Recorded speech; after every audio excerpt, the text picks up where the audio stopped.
ಡಾಕ್ಟ್ರೇ ಹೆಂಗಾದರೂ ಮಾಡಿ ನಮಗೆ ನಾರ್ಮಲ್ ಡೆಲಿವರಿ ಮಾಡಿಕೊಡ್ರಿ. This is the common request ನನಗೆಲ್ಲರೂ ಕೇಳೋದು. ಒಂದು ವಿಷಯ ತಿಳ್ಕೊಳ್ರಿ, ಬೇಕಂತಲೇ ನಾವು ಉದ್ದೇಶಪೂರ್ವಕವಾಗಿ ಯಾರಿಗೂ ಸಿಸೇರಿಯನ್ ಮಾಡೋದಿಲ್ಲ.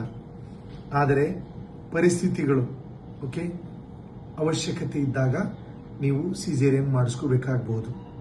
ನಾರ್ಮಲ್ ಡೆಲಿವರಿ ಆಗಕ್ಕೆ ನಾವೇನು ಮಾಡಬಹುದು? ಮೊಟ್ಟ ಮೊದಲನೇದಾಗಿ ಈ ಮೊದಲು ಕೂಡ ನಾನು ಹೇಳಿದ್ದೇನೆ, ನಿಮಗೆ PCOD ಇದ್ರೆ, ಶುಗರ್ ಇದ್ರೆ, BP ಇದ್ರೆ ಅಥವಾ ವೇಟ್ ಜಾಸ್ತಿ ಇದ್ರೆ ನೀವು ಅದನ್ನು ಕಂಟ್ರೋಲ್ ಮಾಡಿಕೊಳ್ರಿ.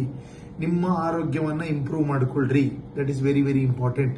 ನಾನು ಈಗ ಹೇಳಿದ ಎಲ್ಲ ಸಮಸ್ಯೆಗಳು, PCOD ಆಗಲಿ, ವೇಟ್ ಜಾಸ್ತಿ ಇರೋದಾಗಲಿ, ಡಯಾಬಿಟಿಸ್ ಆಗಲಿ ಅಥವಾ ಬೇರೆ BP ಆಗಲಿ, ಇವೆಲ್ಲವೂ ನಿಮಗೆ ಸಿಸೇರಿಯನ್ ಆಗೋ ಸಾಧ್ಯತೆಗಳನ್ನು ಜಾಸ್ತಿ ಮಾಡ್ತದೆ. That is very important. ಮೊಟ್ಟ ಮೊದಲಾಗಿ ನಿಮ್ಮ ಆರೋಗ್ಯನ ಇಂಪ್ರೂವ್ ಮಾಡಿಕೊಳ್ಳ್ರಿ. ಪ್ರೆಗ್ನೆನ್ಸಿಯಲ್ಲಿ ನೀವು ಎಕ್ಸರ್ಸೈಸ್ ಮಾಡಿ, ವೆರಿ ಇಂಪಾರ್ಟೆಂಟ್. ಪೆಲ್ವಿಕ್ ಫ್ಲೋರ್ ಎಕ್ಸರ್ಸೈಸಸ್ಗಳಾಗಲಿ ಅಥವಾ ನಾವು ಬ್ಯಾಕ್ ಸ್ಟ್ರೆಂಥನಿಂಗ್ ಎಕ್ಸರ್ಸೈಸಸ್ಗಳಾಗಲಿ ಅಥವಾ ನಾವು ಬ್ರಿಡ್ಜ್ ವಾಕು, ಇವೆಲ್ಲವೂ ಈ ಮೊದಲು ಎಕ್ಸರ್ಸೈಸ್ಗಳನ್ನ ನಾವು ಮೊದಲೇ ತೋರಿಸಿದ್ದೀವಿ.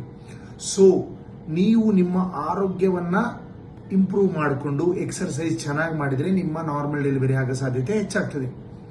ಎರಡನೇ ಮುಖ್ಯವಾಗಿ ಏನಂತಂದ್ರೆ, ನಿಮಗೆ ಯಾವ ಸಂಸ್ಥೆಯಲ್ಲಿ ರೌಂಡ್ ದ ಕ್ಲಾಕ್ ಸರ್ವಿಸ್ ಇರ್ತದೋ, ಅಂದ್ರೆ ಉದಾಹರಣೆಗೆ 24x7 ಗೈನಿಕಾಲಜಿಸ್ಟು, 24x7 ಅನಸ್ಥೆಟಿಸ್ಟು, 24x7 NICU facility ಇರ್ತದೋ ಅಂತಲ್ಲಿ ನೀವು ಡೆಲಿವರಿಗೆ ಹೋದ್ರೆ ನಿಮ್ಮ ನಾರ್ಮಲ್ ಡೆಲಿವರಿಗೆ ಪ್ರಯತ್ನ ಮಾಡೋ ಸಾಧ್ಯತೆಗಳು ಜಾಸ್ತಿ ಆಗ್ತದೆ.